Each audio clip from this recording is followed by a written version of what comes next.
You'd think a game where you play as Death himself would be hard to ignore. And yet somehow Darksiders II spent years collecting digital dust in my Steam backlog. That changes today. Hello world, I'm Mecha, and like a lot of gamers, I've got a Steam library full of games I've always been meaning to play. Eventually.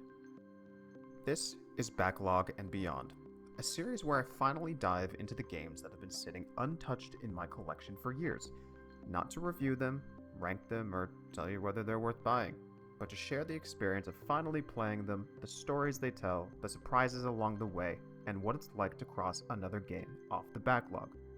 So without further delay, I present you Darksiders II.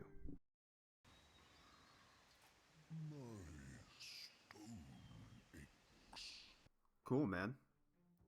Originally released in 2012 and later remastered as the Deathinitive Edition in 2015, Darksiders II serves as the sequel to the original Darksiders, with both games first launching on the PlayStation 3 and Xbox 360. The story follows Death, one of the four horsemen of the apocalypse. His brother, War, stands accused of bringing about humanity's extinction, and it's up to Death to clear his name and restore mankind to life. Ironic, right? To accomplish this, Death must reach the Well of Souls, a mystical nexus where all souls pass before reincarnation. The journey ahead would seem impossible for any ordinary person, but as we know, Death is no ordinary person. Armed with his undead steed Despair, we are thrust into the Vale, a frozen and unforgiving mountain realm where our adventure begins. It is here that we are taught the basics: jumping, climbing, dodging, and how to access the skill tree. Little did I know that hidden within these opening moments was a boss so sinister, so terrifying, that it nearly made me close the game immediately. No, not that boss. I'm talking, of course, about the BGB. Looking back, this is almost certainly why Darksiders 2 remained unfinished in my backlog for so many years. Ladies and gentlemen, allow me to introduce the game's first true boss encounter, the Big Gray Bastard, or BGB for short. The self-titled BGB is a well-known bug and an absolute pain in the butt. Open your inventory, attempt to leave the menu, and there's a chance the game decides it's had enough. The screen turns gray, the game becomes completely unresponsive, and your only option is to force quit and hope you saved recently. A younger version of me would have thrown in the towel. In fact, as I recall, he absolutely did, but a 32-year-old me possesses a powerful weapon that younger me lacked: Google. After a few minutes of searching, a couple more spent poking around in the control panel, and only a minor loss of dignity, the BGB was finally defeated. With that menace behind me, it was time to face the real first boss in the game, who ultimately proved far less challenging. As I pushed further into the game, met the townsfolk, and browsed their wares, I started to realize something. Darksiders 2 is going to be a lot bigger than I expected. The world is packed with vast plains, towering mountains, and surprisingly detailed structures. More than once I found myself stopping and taking it all in, asking myself, wait, what year did this come out again? The game is divided into several major regions, each connected by a fast travel system that makes getting around relatively painless. And aside from a few outdoor areas that, for reasons beyond my understanding, refuse to let you use your horse, the game practically begs completionists to wander off the beaten path.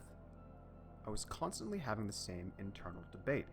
I could continue towards the objective, but what if there's a chest over there? And just like that, a 5-minute detour turned into 20. The same could be said for the game's dungeon design. On paper, the formula is simple enough. A locked gate needs a key, the key is somewhere deeper in the dungeon, and a particularly unpleasant enemy is standing between you and it. Actually getting there, however, is another story. Along the way, you'll solve puzzles, battle enemies, and unlock new abilities that open up previously inaccessible paths. More than once I found myself wandering the halls, scratching my head, and wondering where exactly the game wanted me to go next. Even your trustworthy crow companion, who is supposed to point you in the right direction, often seemed more interested in adding to my confusion than helping me solve it. Oddly enough, I didn't mind. Being forced to explore led me to corners of the world I otherwise would have missed, and as many of you know, sometimes getting lost is part of the fun. I'll let the game's art design speak for itself for the rest of the video. Instead, let's talk about what truly cemented Darksiders II as an instant classic in my mind. The combat. And of course, the loot. It doesn't take long to fall in love with Darksiders 2's combat. Part God of War, part Zelda, the game strikes a satisfying balance between flashy, hack-and-slash action and thoughtful dungeon-crawling adventure.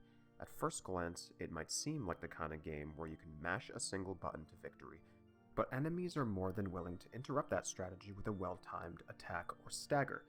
On normal difficulty, the combat felt rewarding without becoming overly complicated. That may have been helped by my decision to invest heavily into the Necromancer skill tree, a summoner-focused build that allowed me to fight the forces of the undead with an army of my own. Between my flock of elemental crows, explosive undead minions, and whatever poor soul happened to be standing in their way, combat often became less about dealing damage myself and more about surviving long enough to watch my minions do the dirty work, which was a bit of an adjustment because I normally gravitate toward warrior-type classes. My usual strategy is simple: run directly at the problem and start swinging, letting an army of undead handle the fight for me as I sat back firing my pistol for resource generation, totally not because it looked and sounded badass, was a nice change of pace. Still, you've got to switch it up every once in a while, right? While the game throws plenty of standard enemies your way between puzzles and exploration segments, Darksiders 2 really shines when it comes to its boss encounters. Rather than relying on inflated health bars or cheap mechanics, most bosses gradually ramp up the difficulty through increasingly complex attack patterns, well-timed dodges, and clearly telegraphed abilities. The game also has a habit of making sure you've actually paid attention to how your newest ability works. More than once I've found myself sprinting around an arena waiting for a helpful tooltip to appear, only to realize the game had already given me all the information I needed, and was simply expecting me to figure it out. The fights themselves are relatively short, but consistently engaging. Each encounter felt like an opportunity to stop and reevaluate my build. Would I be better off sacrificing some damage for extra health? Should I swap in gear with better resistance? Maybe a little more healing would go a long way. Those decisions helped the game feel less linear and made my gear choices feel meaningful rather than cosmetic.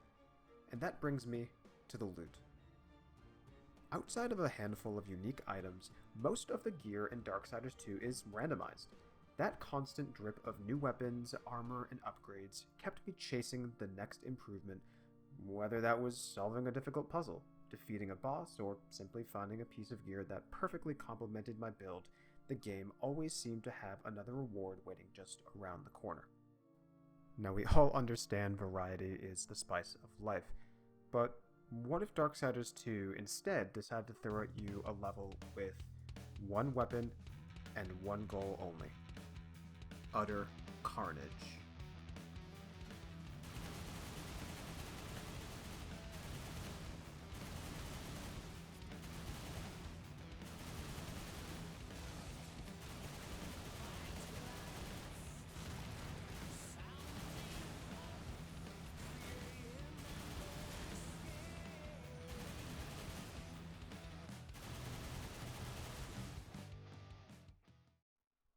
Welcome back to Earth, and in my opinion, the most fun you'll have in Darksiders 2. For the first time, we get to see the consequences of war's action in full effect. The result? An hour or two of what can only be described as a Resident Evil-style zombie decimation. The game hands you a massive, light-infused turret and points you towards an endless horde of the undead. Officially, your objective is to fight through the ruins of Earth and recover yet another key for yet another locked door. In reality, none of that matters. Your true objective is to hold down the right trigger and refuse to let go. There's something strangely satisfying about mowing down wave after wave of zombies, and this entire section brought me back to late-night Halo 3 big team battle sessions. It sparked a sense of nostalgia that I didn't expect to find here, especially in a game I'd never actually played before. This was the high point of the adventure, a brief change of pace that felt completely different from everything that came before it. But as we've learned throughout this journey, Darksiders 2 occasionally likes to test your problem-solving skills outside of the game as well, because before I made it to Earth, another game-breaking bug sent me right back to Google in search of answers. Thankfully, after a few minutes of troubleshooting, I pushed through, and honestly, it was worth it, because this entire section was waiting on the other side. I won't bore you with the details of this one or even give it a clever nickname. Just know that before you can step onto Earth, you're forced to watch a cutscene involving the Guardian of the Key of Angels. At the end of it, the game rewards you with a large chunk of experience. Sounds harmless enough. The problem is that if this experience happens to push you into a level up, the game crashes every single time. The solution? Leave the area, complete a few side quests, level up somewhere else, and then return once your experience bar is safely back near zero.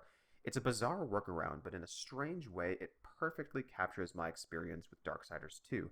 For every incredible moment, there seemed to be a minor inconvenience lurking just around the corner. The highs were absolutely worth it, but sometimes they came with a small price of admission. That'll do it for this episode. I'm Mecca, and I'm excited to continue sharing these adventures with you all as we work our way through the backlog, one game at a time. Now I'm curious, what games have been sitting in your library for years that you've never gotten around to starting? And more importantly, why? I'd love to hear your answers in the comments below. Who knows, maybe we'll discover we're all avoiding the same games.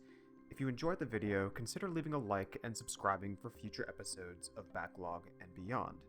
One last thing. If you enjoy puzzles, maybe you could help me solve this one. If you're clever, you just might figure out what game's coming next. Silent footsteps drift. A plague whispers through the dark. Masks hide hungry eyes. See you in the next one.